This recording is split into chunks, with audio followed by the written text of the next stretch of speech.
Պարոն Աբրահամյան, ինչպես նախորդին այսօր էլ այստեղ եք, ինչ ակնկալիքով այս անգամ հաշվի առնելով նաև ոստիկանական մեծաթիվ ուժերը, ինչ սպասել։ Փաշինյանական արդարադատությունից բնականաբար որևէ սպասելիք կամ ակնկալիք չունեմ։ Մեր խնդիրն է այստեղ լինելու, աջակցելու Տիգրանին, ով խոշտանգվել է այս համակարգի կողմից, իսկ նա բառից բուն իմաստով համակարգի կողմից է խոշտանգվել,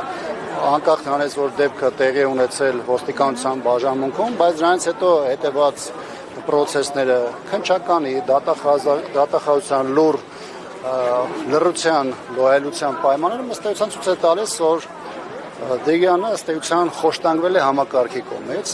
Երեք տեղ ունեցած պրոցեսները, այս նույն քննչականում կամ քննչական դիմաց ցույց տվեցին, որ իշխանությունը առանձնապես որևէ ցանկություն չունի այս գործի հետ կապված որևէ միջամտություն իրականացնելու, որովհետև իրենք կարծում են, որ ցանկացած քայլ, որտեղ հանրային պահանջը կարող է իրացվել կամ հանրային պահանջի պարագայում որևէ հարց լուծել, նրանք համարում են, որ դա կարող է դիտվել իրենց համար որպես թուլություն։ Եվ դրանով պայմանած այն միջամտությունը, որոնք պետք է ունենա քննչականը, դատախազությունը, յուրաքանչյուրը իր մասով, բնականաբար դա տոտալ ձևի բացակայում է։ Մի հանգամանք էլ այստեղ կա, մենք ունեցել ենք իրավիճակներ նույն իշխանության պայմաններում, երբ որ սկզբնական շրջանում փորձել են ցույց տալ, թե պրոցես է գնում, դրան իրավական գնահատական է հնչեցրել, բայց գործը քննեցրել են, անցել է 4-5 ամիս, դրա նկատմամբ հանրային, այսպես ասեմ, ամբողջությունը կամ աժոտաժը ընկել է,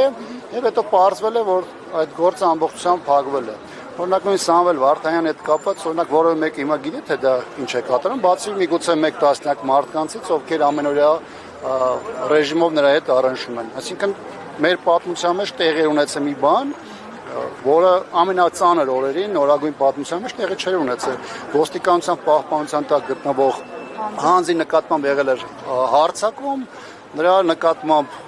գործողություններ էին իրականացել, որոնք նորմալ իրավական երկրում չէին իրականացել, բայց դրանից հետո որևէ բան տեղի չունեցավ, եւ այն մարդիկ, ովքեր պետք է բաժվեն եւ ակնհայտ էր, թե ովքեր ինչ բաժվեցին։ Հիմա նույնը այս գործին է վերաբերում եւ քննչական դատախազությունը ես համոզված եմ, որ քաղաքական իշխանությունից ուղիղ հանձնարարական, որպեսզի այս գործը վարվեն այնպես, ինչպես իրենք են նպատակարար համարում։ Պարոն Աբրահամյան,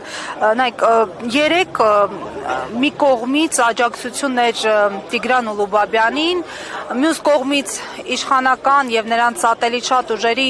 կողմից պահպանվում էր ենթադրելի լռություն, ոչինչ չէր ասվում, անգամ այն մարդկանց կողմից, որոնք մինչեւ 2018-ը ճչում էին անարդարությունների մասին, բայց նաեւ կային դեմքեր, իշխանական սատելիտներ, որոնք փաստացի օգտագործել էին միջադեպը նորից անջրպետ ստեղծելու Արցախ, Հայաստան այս միասնության միջև, թեև այստեղ հենց անգամ ինքը Տիգրան Ուլուբաբյանն ու նրա փաստաբանը խուսափում էին դա այդ գործոնով պայմանավորել Տիգրանի խոշտանգումը, ամեն դեպքում մի բլոգեր, որը հայտնի է նմանատիպ գրառումներով, որինակ գրել է, որ Ղարաբաղցիների հանցախումբը հատուկ գործի է դրել Ղարաբաղցի հանցագործների նախկին, որպիսի այստեղ գնա անկարգությունների եւ այլն, այս տիպի գրառումներին ինչպես եք վերաբերվում։ Այն, որ այդպիսի գրառումները կամ այդպիսի քարոշչական գիծը խրախուսում եւ ողջունում է իշխանության կողմից, դա մենք դրա ականատես ենք եղել տարբեր իրավիճակներում, դա արտահայտված է եղել նաեւ այս քաղաքական իշխանության առաջին դեմքի կողմից եւ այլն։ Ես ինքս երեք էլ եւ այսօր էլ չեմ փորձի որևէ խտրականություն դնել արցախցիների կամ առավելևս Հայաստանում ապրող կամ Հայաստանում ծնված որևէ քաղաքացու իրավունքների խախտման հետ կապված, բոլորն են մեր հայրենակիցներն են եւ պետք է բոլորն էլ հավասարապես պաշտպանված լինեն օրենքով, բայց գիտեք, մենք գործ ունենք մի իշխանության հետ, որի պարագայում խախտվում է նաեւ մեր լրագրողների, լրատվամիջոցների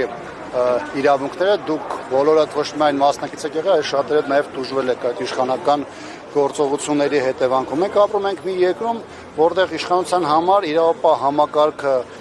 ոչ թե խնդրի ունի ներքին անվտանգության ապահովման գործառույթ իրականացնելու կամ յուրաքանչյուր իր մասով ներքին անվտանգային խնդիրներ լուծելու, արդարադատություն հաստատելու, այլ ամբողջական կառուցվածք է մի համակարգ,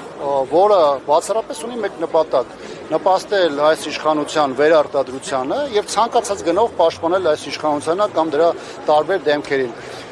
Հերիք չի մի դեպք լիներ, որ որևէ ձևով առնչվեր այս իշխանության որևէ ներկայացուցիչ։ Դուք գիտեք, միանգամից թե պետական ապարատը ինչպես կաշխատեր, նույն Սամվել Վարդանյանի դեպքում մենք տեսանք, թե դա ինչ տեղ ունեցավ, ձերբակալություններ տեղ ունեցավ, դատական իստեր, կալանավորումներ եւ այլն։ Այսինքն մենք գիտենք իշխանությունը երբ է արձագանքում, երբ որ տեսնում է վտանգ իր նկատմամբ, իսկ այդ վտանգի նկատմամբ տեսնում է այն ժամանակ, երբ որ տեսնում է, որ քաղաքացին պահանջատեր է, երբ որ տեսնում է, որ քաղաքացին ի տարբերություն շատերը եւ իրենց նմաններին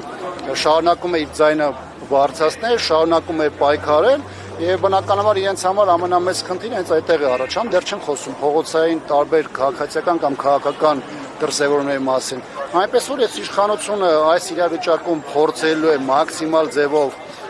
ազդանշալ տալ իր բոլոր համակարգերին, շարունակելու այն քաղաքական գիծը, որը իջեցված էր եւ որին մենք ականատես ենք եղել տարբեր քաղաքական միջոցառումների ժամանակ։ Ամեն դեպքում կարմիր գիծ չէ, արդյոք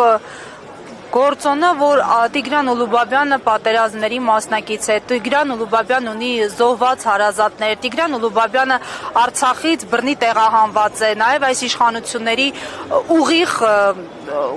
անգործության հետևանքով, ոչ թե գործողությունների։ Գիտեք, կարմիր գիծ է բոլոր նորմալ մարդկանց համար։ Դա իմ համար կարմիր գիծ է, դա ձեր համար կարմիր գիծ է, դա կարմիր գիծ է այստեղ հավաքված կամ մեր հանրապետության տարբեր վայրերում կամ Սփյուռքում գտնվող շատ հայերի համար, բայց այս իշխանության համար որևէ կարմիր գիծ չկա որևէ բարոյականության սահման, որից այն կողմ կհամարեն որևէ process հատված կամ չհատված։ Այս իշխանությունը իր ողջ գործիքակազմով պայքարել եւ պայքարում է իր մեջ չներով որևէ տրամաբանություն եւ ոչինչի առաջ երբեւե կանգ չի առնելու, որովհետեւ կրկնում եմ, ունի մեկ խնդիր, ունի մեկ նպատակ՝ պահպանել իշխանությունը ամեն գնով եւ այն այլանդակությունները, որոնք ամենօրյա ռեժիմով մենք տեսնում ենք ամենատարբեր ուղղություններում, սկսած Գյումրի ընտրություններով, վերջացած մարդու իրավունքների խախտումներով, որի հետ մեր քաղաքացիները ամեն օր առնչվում են, ըստ էության սա ցույց է տալիս, որ այս իշխանության համար դա ոչ միայն կարմիր գիծ չէ, այլ հստակ քաղաքական գիծ է, որից այս կողմ կամ այն կողմ բոլորը ստանում են քաղաքական հանձնարարություն եւ շարժվում են այդ ուղղությամբ։ Պարոն Աբրահամյան, ներողություն, չեն կարող նաեւ չարադառնալ Հայաստան-Ադրբեջան հարաբերություններին։ Երեք Նիկոլ Փաշինյանը գրառում արեց այն բանից հետո, երբ հայտարարել են, որ պատրաստ է ստորագրման խաղաղության համաձայնագիրը, նաեւ իր գրառման մեջ նշել էր, որ Պաշտպանության նախարարությունը իր հանձնարարականը հստակ է չխախտել հրադադարի ռեժիմը եւ պահպանել խաղաղությունը։ Մենք գնում ենք խաղաղության, այլ ոչ թե պատերազմի։ Ինչ իրենից ենթադրում կամ ինչ հասել է հրադադարի ռեժիմը չխախտել, այսինքն եթե Ադրբեջանը կրակ է բացում հայկական դիրքերի ուղղությամբ, այդ դեպքում հայկական զինված ուժերը ուղղակի պետք է նայի սահմանի երկայնքով, ինչ է տեղի ունենում։ Նախ մարտական կանոնագրքերն են սահմանում, թե առաջնագծում կանգնած զինծառայ է ոչ միայն առաջնագծում, մարտական հերթապահության մեջ գտնվող անձնակազմերը այս կամ այն իրավիճակում ինչպես պետք է վարվեն։ Ավելին ասեմ, 21-22 թվականին, երբ որ բանավոր հրամաններ էր հնչում չկրակելու եւ որոշ անձնակազմեր տարբեր առաջնագծի ուղղություններով չէին կրակել, հետագայում դա դարձավ քրեական գործեր, մարդիկ դատարաններում քարշ են գալիս եւ որևէ ձևի չեն կարողանում ապացուցել, որ եղել է բանավոր հանձնարարություն կամ փոխանցվել է քաղաքական իշխանության հանձնարարությունը, որովհետեւ նույն դատարաններում նրանց դեմն է բերում այն մարտական կանոնագրքերը, որոնք սահմանում են, թե զինծառայողը այս կամ այն իրավիճակում ինչպես պետք է վարվել։ Հիմա ինչ վերաբերում է բանակցային գործընթացին, ինչ է այսօր տեղի ունենում։ Փաստացի Ադրբեջանը հասել է առաջին փուլով այդ 7 դրույթներով նախատեսված իր պահանջների կատարմանը, կա փաստաթուղթ, որը ստորագրված չի, բայց համաձայնեցված է։ Հիմա կա հաջորդ համախումբը այդ նախապայմանների, առանձնացված դրանից այսպես կոչված միջանցքային տրամաբանության խնդիրն է, Հայաստանի սահմանադրությունում փոփոխություններ կատարելու հարցն է, Հայաստանի ապառազմականացման հարցն է, Մինսկի խմբի ձևաչափի լուծարմանը եւ այս հարցերի խումբը շարունակվում է։ Ես ուզում եմ նաեւ ձեր ուշադրության ներկայացնել այն հանգամանքը, որ միաժամանակ վստահ եմ, որ դուք եք տեղյակ, որ տարբեր փուլերում եղել են նախապայմաններ, բայց ժամանակն է ցույց տվել, որ դրանք աստիճանաբար աճել են եւ որքան Հայաստանի իշխանությունը զիջողականություն է դրսեւորել եւ որքան պատրաստակամություն է դրսեւորել այս կամ այն պահանջը կատարելու, Ադրբեջանը դրանից հետո անընդհատ ընդլայնել է այն պահանջները, որոնք այսօր էլ կախված են Հայաստանի գլխին։ Հիմա տեղի ունենում շանտաժի քաղաքականություն, Ադրբեջանը փորձում է պատերազմի խաղակարգ օգտագործել, վախ ստեղծել հանրության մեջ, իմիջիայլոց շատ փուլերում նաև հայաստանյան իշխանությունն է օգտվում այդ խաղակարգից եւ փորձում է սեփական ժողովրդին վախեցնել պատերազմով, դա եղավ նաև նախորդ տարի իրանցի դեպքերի հետ կապված, այո, եւ այս գործոնները շանտաժի, որը այսօր կիրառում է Ադրբեջանի կողմից հաջորդ համախումբ պահանջների կատարմանը հասնելու համար։ Այս իրավիճակում մեկ այլ կարևոր հարց է առաջանում, սա կարող է արդյոք բերել լայնամասշտաբ ռազմական գործողությունների։ Իմ գնահատմամբ սա ավելի շատ իր հետ կարող է բերել լոկալ գործողությունների, եթե նրանք տեսնեն, որ շանտաժի չափականակը չի աշխատում հասարակության վրա, ապա մի փուլում դա կարող է բերել ուղղությամբ տեղային մարտերի, ոչինչ բան չի։ Եվ Ադրբեջանը այսպիսի դրսևորումներով մի քանի անգամ աչքի է ընկել եւ տարբեր փուլերում նաեւ առաջնագծում իր դրսևորումը սա ստացել է։ Հիմա